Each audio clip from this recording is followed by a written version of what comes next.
Picture this: New York, late summer, 2007. You are standing in a bank lobby holding a check that should change your life. You have cash, real cash. You are ready to buy. But the agent looks at you and says something that makes no sense. Sorry, it's no longer available. You just saw the listing yesterday. The price was high, but you could afford it. Now it is gone. Not sold, not reserved, just gone. And within weeks, everything starts to break. The question is not why prices crash during a crisis. Everyone knows that part. The real question is this: why do the most important assets become impossible to buy right before everything collapses? And more importantly, if this pattern is repeating right now, would you even recognize it before it is too late? By the end of this, you will understand exactly which assets disappear first, why they vanish, and what that tells you about what is coming next. You are told markets are about price, supply, and demand. Buy low, sell high. Simple. But right before a crisis, something strange happens. Price stops mattering. Access becomes everything. This is where most people get it completely wrong. They think a crash means opportunity. They imagine cheap stocks, cheap real estate, discounts everywhere. And that does happen, eventually. But right before the fall, the opposite happens. The things that actually matter, the things that protect you, become unavailable at any price. Let's go back. Germany, early 1920s. You wake up and your savings are still there. Same numbers, same account, but something feels off. Bread that cost 1 mark now costs 10, then 100, then 1,000. You rush to spend your money before it loses more value. Everyone does. Stores are full in the morning, empty by noon. And here's the part nobody talks about. It was not just that prices went up. It was that certain things simply disappeared. Food, fuel, hard goods. Not because there was none, but because people who understood what was happening stopped selling. Why would they trade real goods for money that was collapsing by the hour? So they held. And overnight, those assets became impossible to buy. Not expensive, unavailable. Now here is what most people miss. The crisis does not begin when prices explode. It begins when trust disappears. And the first place you see that is not in headlines. It is in what people refuse to sell. Everyone remembers falling home prices, foreclosures, bank failures.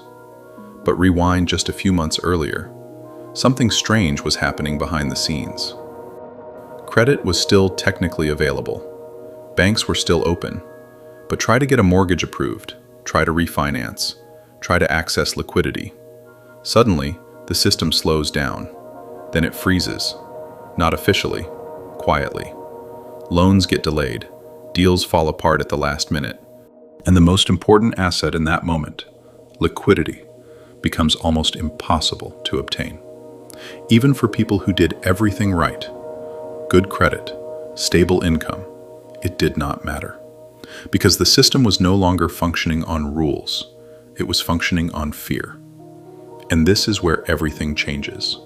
Because when fear takes over, people do not chase profit anymore. They protect survival. What do people refuse to sell when survival is at stake? Not luxury items, not speculation. They hold on to land that produces something, assets that generate real income, things that store value outside the system. And this creates a paradox. Right before a collapse, the safest assets do not drop in price. They disappear. Let's push this further. Argentina, early 2000s. Banks limit withdrawals. You go to the ATM. There is a line, then a limit, then nothing. Your money is still there. You just cannot access it. Now ask yourself this. If your bank balance is trapped, what becomes the most valuable thing in your life? Cash in hand, physical, immediate. People who had it did not spend it casually. They guarded it. And suddenly, cash itself became scarce. Not because it did not exist, but because nobody was willing to let it go. This is the pattern, and it repeats in every crisis. The asset that becomes impossible to buy is the one people suddenly realize they cannot live without. But here is the uncomfortable part. You do not recognize that asset until it is already disappearing. Now bring this to today, the United States. Right now, you are told everything is normal. Markets fluctuate. Inflation is cooling. The system is stable. But look closer. There are signals, quiet ones, the kind that show up before the headlines. Look at housing. Not prices, inventory. In many areas, people are not selling. They are locked into low-rate mortgages. Why would they give that up? For something worse. So they stay. And the result? Fewer homes available. Not cheaper homes, scarcer homes. Look at commodities, energy, food supply chains. Disruptions are not always dramatic. Sometimes they are subtle. A delay here, a shortage there. But behind the scenes, producers adjust behavior. They hedge. They hold inventory. They prepare.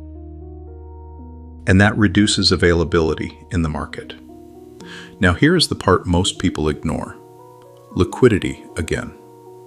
Access to capital is tightening. Stricter lending standards, more selective approvals, less risk tolerance. This is not random, it is a signal. Because when institutions start protecting themselves, they restrict access first, not announce panic. And this creates a dangerous illusion. From the outside, everything looks fine, until suddenly, it is not. So now we come back to the real question. What are you assuming will always be available, that might quietly disappear first? Because history already gave the answer, every time. And if you wait until it is obvious, you are already too late. If you want to understand how this actually works, you already know what to do.